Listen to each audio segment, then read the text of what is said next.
Goku versus Vegeta: The Honest Truth by Seththeprogrammer. I think Goku got it right now, just by a little bit, but we'll see what that's gotta say. Goku and Vegeta is one of those types of rivalries that, honestly speaking, the only types of dynamics that really surpass it are sort of things like God versus the devil.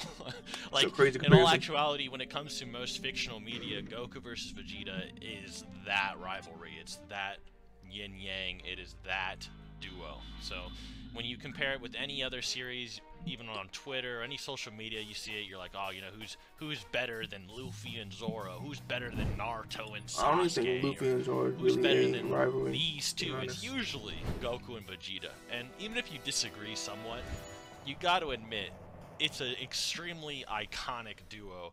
Before we get into the video, I'd like to proudly announce that this video has been sponsored by Warframe, and they go back really far. Now, throughout most of the series, it's very apparent that Goku has the advantage. Now, this is due to many reasons, but the main reason is that Goku's sense of nurture and nature are way more in line than Vegeta's. Goku has had a lot more masters in training and self-exploration than Vegeta has, and obviously he's going to be stronger throughout the series. However, whenever him and Goku actually do end up fighting, the results aren't so simple. And in fact, even though Goku has the advantage throughout usually 90% of the show, whenever they do fight, the results are never 90% in Goku's favor. And in fact, most people would argue that Vegeta seems to be the winner most of the time. So, for instance, even though Goku had all of this training leading up to the Saiyan Saga, he had all these masters. He's trained with Master Roshi, he trained with Korn, he trained with the Guardian of Earth, he's trained with basically the god of the North Quadrant of the universe, North Kai. He's learned the Kaioken, which can literally amplify all of his abilities. He's learned the Spirit Bomb, which lets him gather the energy of many other organisms, and including his friends, to use it as an attack. He trained on King Kai's planet, which is basically the equivalent of thousands of years of training in his own words. And he's also drinking the Ultra Divine Water, which essentially is a minor potential unlock, which sort of unleashed a lot of his Saiyan potential within him and allowed him to fight King Piccolo, which probably furthered his potential growth as well, as when we see people like Ultimate Gohan train in Super, when your potential is unleashed, you seem to get higher strength gains. And this is also shown with Krillin as well. When Krillin gets his potential unleashed on Namek, even though he's only a human, he goes from about a power level of 13,000 when fighting Goldo to 75,000 fighting second form Frieza, implying that he just sort of grew that much stronger just fighting, even though he's not a Saiyan. His biology doesn't just make him stronger like that. So that's a great example about how your potential being unleashed in really any way, even though, you know, Elder Guru or whatever is nothing compared to the Elder Kai unleashing Gohan's, how it can increase it. So you can see that Goku had a lot of advantages going into their first battle against Vegeta, and yet Vegeta was still a lot stronger. Goku had a power level of around 8,000, and Vegeta had a power level of around 18,000. And then, of course, Goku, using Kaioken times 3, multiplying his power by 3 times, was able to beat around Vegeta. And even then, Vegeta was able to survive so long that Goku began to get worn down, and by the time they were having a Gallic Gun versus Kamehameha Beam struggle for the fate of the Earth, he was literally going to vaporize Earth to beat Goku, it seemed like Vegeta actually was holding his own against someone who should be a lot more powerful than him, and then Goku has to unleash a Kaioken times 4 Kamehameha, 32,000 power level versus a guy with a power level of 18,000 just to fend him off. And then when Vegeta gets launched back, and after this, Vegeta is arguably still battle ready, and in fact, he fights many Z fighters and still has energy to spare to become a new Zaru. But one thing that's interesting and that King Kai and Goku both know is that Goku, after this Kaioken times 4, his body is completely ripped apart, implying that Vegeta may have been able to just go down there and just keep fighting until Goku was worn down, because Goku really didn't have the endurance any longer to keep spamming Kaioken times 3 or 4, while Vegeta, while he was injured, it's really not so apparent how injured he was.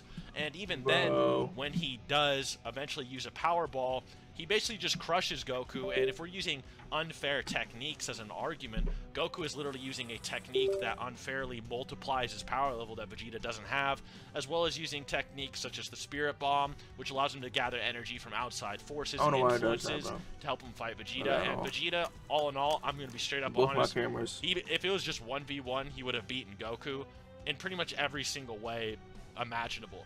The only way Goku might be able to win is solar flaring base Vegeta, getting a Spirit Bomb ready, and then launching it at him.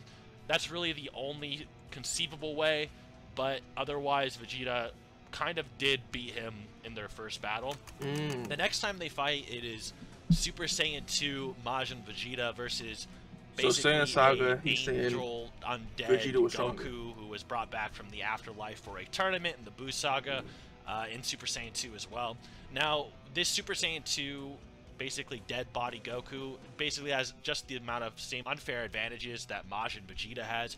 Majin Vegeta having a weird, durable Majin body like Spopovich did versus Videl, where he can literally have his neck snapped, and Goku having a weird, more durable undead body, and this undead, stronger body is noted during the Buu fights later, when Vegeta gets revived and Goku's like, hey dude, you're not dead anymore, like, your body is like more susceptible to damage, and we see this in the afterlife and many other things. So basically they were completely even when they're in this battle, the only difference being that Goku arguably should have more fighting knowledge with his mentors. He has instant transmission and he should have an advantage over Vegeta, yet Vegeta arguably has the upper hand. And in fact, some people think Vegeta's actually stronger than Goku in that battle, yet he's not. They're actually equal. They're actually stated to be equals numerous times. Even when Goku went, Vegeta is arguably beating Goku, who should just have more advantages than him.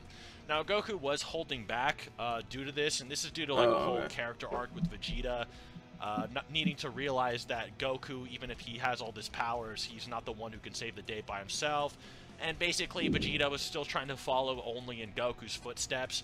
Even when he fights Majin Buu after the battle, you see him mimicking Super Saiyan 2 Gohan, you see him mimicking Goku's actions, you see him trying to do everything to basically be the main character, and he's not trying to explore his own power. So narratively speaking, he can never be like the top guy. So yes, Goku still had Super Saiyan 3, but when it came to their actual fight, Super Saiyan 2 versus Super Saiyan 2, you know, the fair fight, Vegeta was kind of winning low-key. He was. Now, the fight never concluded, Vegeta just catches him off guard, but even then, they then again sort of get into it after the Dragon Ball Super Battle of Gods arc.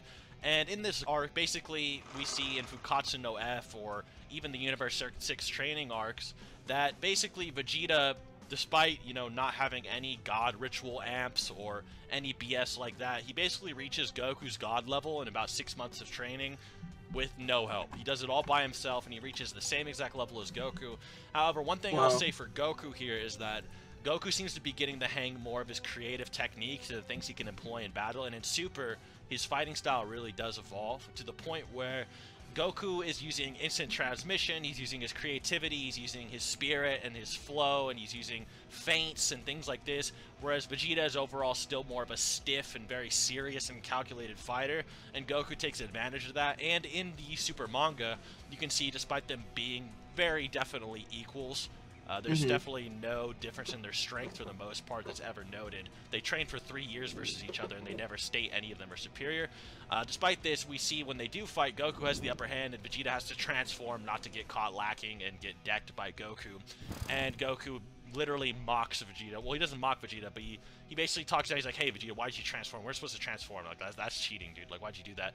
So Vegeta honestly did lose this third fight when it came to Dragon Ball Super. Although, I will admit, even then, it's sort of like Goku does sort of still have, you know, the advantage for a lot of reasons I'm going to get into here. But, yeah, we'll get into that.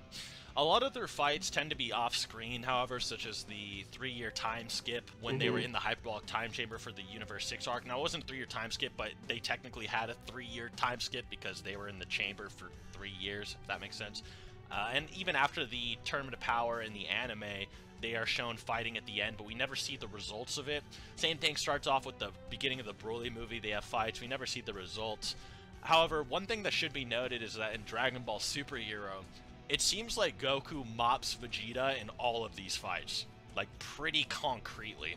So So Goku is basically always mopping him, and there's no reason really he shouldn't. Honestly, no, like, but I hate this throughout animation, bro. Super in most of Z, That movie yeah, animation is Vegeta so does bad get to a me, lot bro. of power-ups. He's trying to find himself, but Goku's the main one who evolves as a fighter compared to Vegeta throughout all of this. Whereas, you know, Goku's learning about autonomous movement, Ultra Instinct, you know, that insane fighting spirit that amplifies his ability to dodge, react, and move. Vegeta is just sort of like enhancing his power level more and learning about his true pride and all of that. For the most part, up to the Tournament of Power, it definitely is the Goku show. So I'm not surprised at all by Superhero Vegeta being like, yeah, Goku has always mopped me.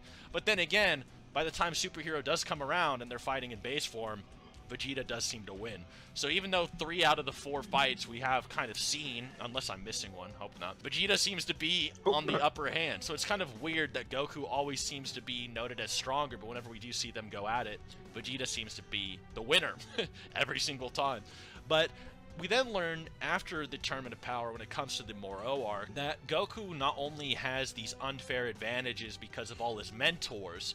So the reason Goku gets Ultra Instinct to form beyond, you know, Kaioken times 20 or Evolution shown in the Tournament of Power is because his mentors throughout growing up, that nurture I was talking about earlier or hinted at, is sort of starting to evolve and coalesce finally, and it's starting to click in Goku's head. Because Goku's definitely whereas more Goku able was to mainly be training with these gods and sort of getting calmer. power-ups by training with strong people, the lessons they were teaching him never really seemed to fully click with him.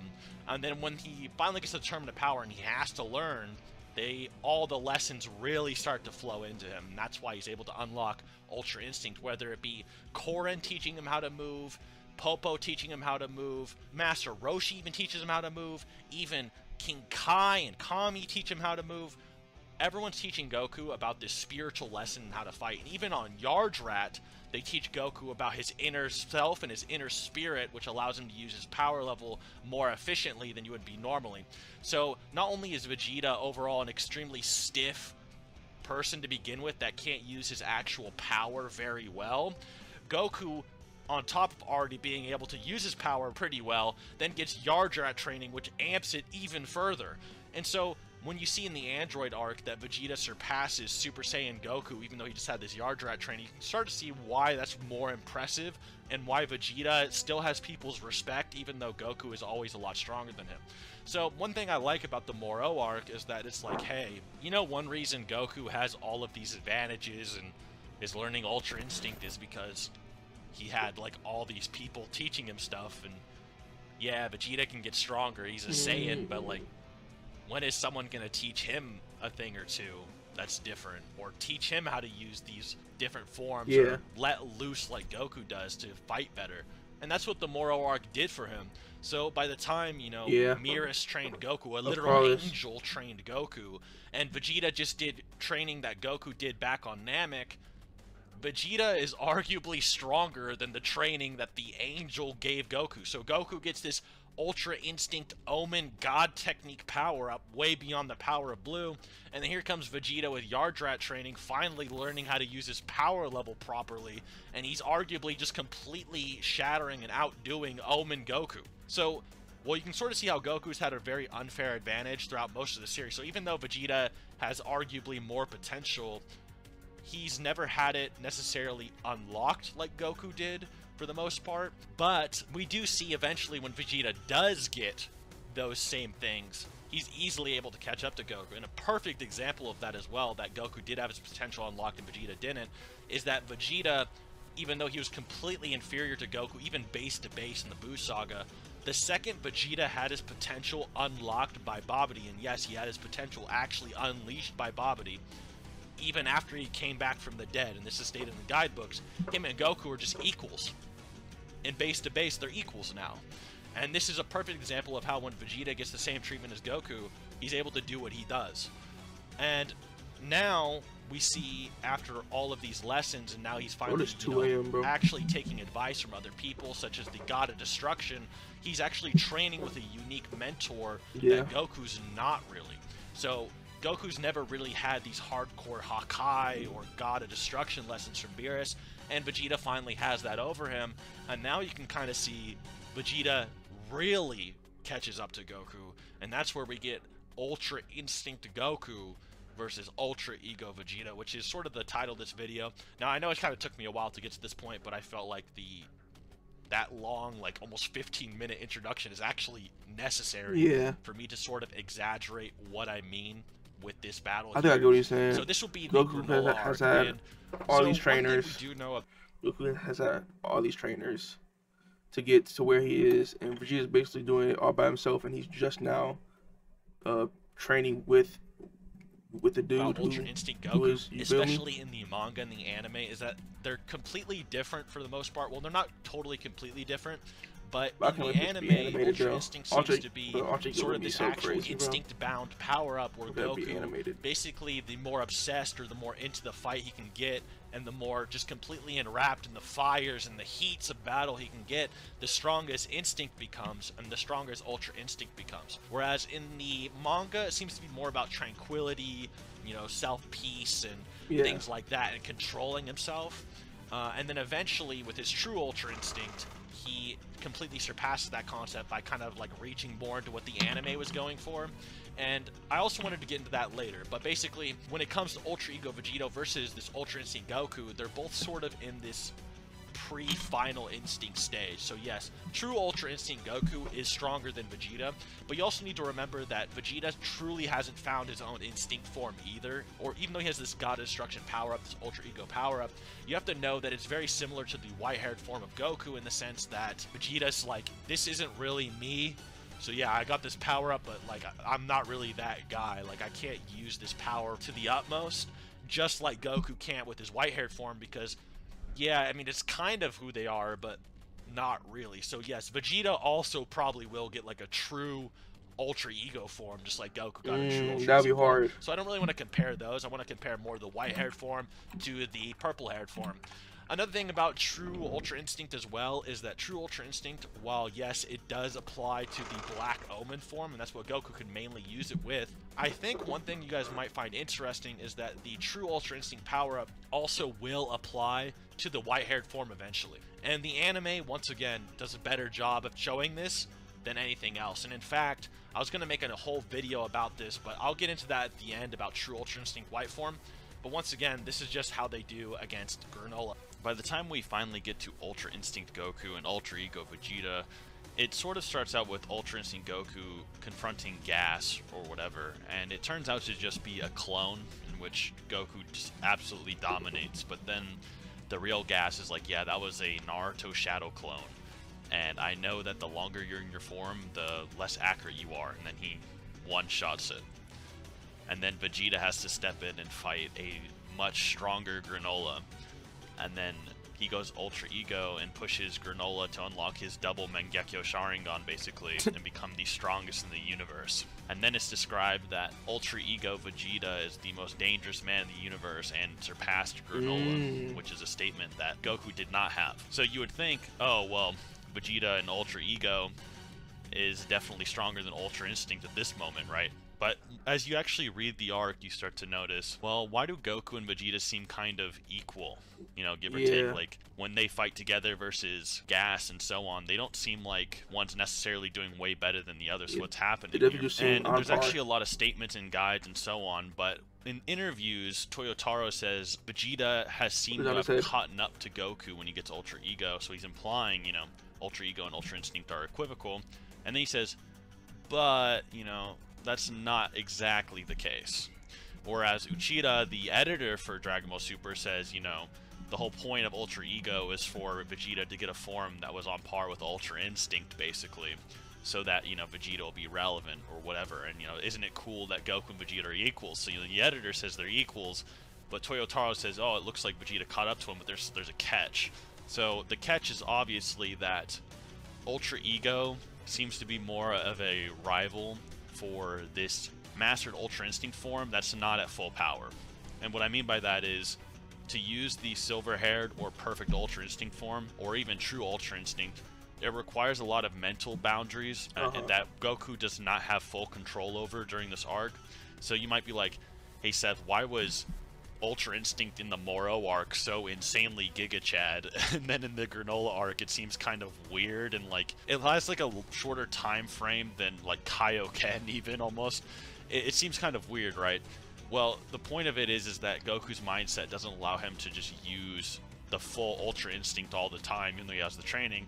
And on top of that, it seems that the Mastered Ultra Instinct form also has a Susanoo that Goku can kind of just whip out. So it seems as though Ultra Ego seems to be compared to this nerfed white-haired form, if anything. And the nerfed white-haired form still is very powerful. I mean, it dominated Gas when it was at full power. It just wasn't able to retain it. And I'd honestly say that this nerfed white-haired form would probably lose to Ultra Ego just due to like the time limits and the fact that Ultra Ego is like relative in power, at least, so it's just relative in power and lasts longer. But I'm also going to get into further detail why Vegeta isn't fully out of the race just yet, even with that information. So by the end of it all, it does look like Ultra Ego, even if you want to say it's somehow initially weaker than Ultra Instinct, there is a lot more evidence that it would probably win in a fight, and this is actually further displayed as well when Gas appears. Vegeta and Goku are fighting Gas. Vegeta's like, hey dude, like, my Ultra Ego's evolving still, like, I'm getting stronger, and you're like the same guy, basically.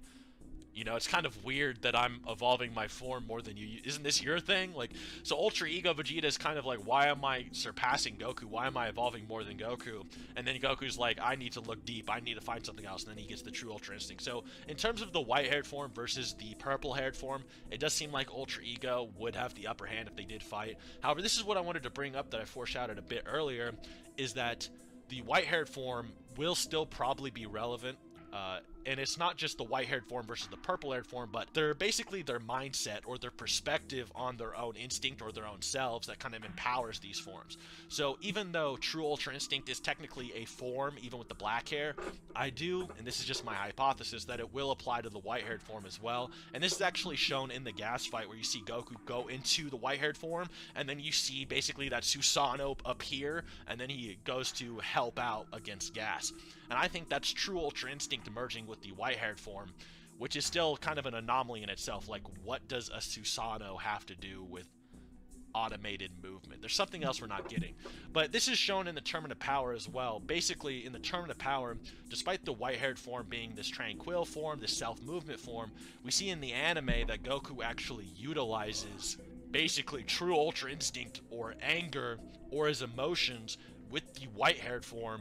And even though Jiren unlocks this hidden power and arguably gets amped, even though he might be a little bit restricted due to his mentality, Jiren might actually be nerfed in this fight, as crazy as that sounds, which might make him more relevant in the future, but that's a side point. But basically, Goku, despite getting kind of beat up by hidden power Jiren, once he controls his emotions and he uses his emotions as a power-up, he bullies the piss out of Jiren, which is sort of foreshadowing this True Ultra Instinct. And I wouldn't be surprised if what Goku did against Moro, where he used the Susanoo, was also True Ultra Instinct mixed with the Mastered Ultra Instinct form of the white-haired form. So yes, if Goku was able to use his True Ultra Instinct, like emotional power-ups versus Vegeta Ego with his white-haired form, the white-haired form would win. But I think normally, like the imperfect version, Vegeta would probably win. And once again, I will say this again, Vegeta probably will get his own True Ultra Ego form as well. I mean, like, get real. Yeah, that's literally the correlation or the similarities between their forms. They both were using forms. No, these two are gonna get stronger till the end of time, bro. It does seem like Vegeta has a more impressive track record versus them, but I will say, you know, Goku beating up Vegeta apparently for 3 years straight in the time chamber probably means that Goku's win record is probably a bit higher.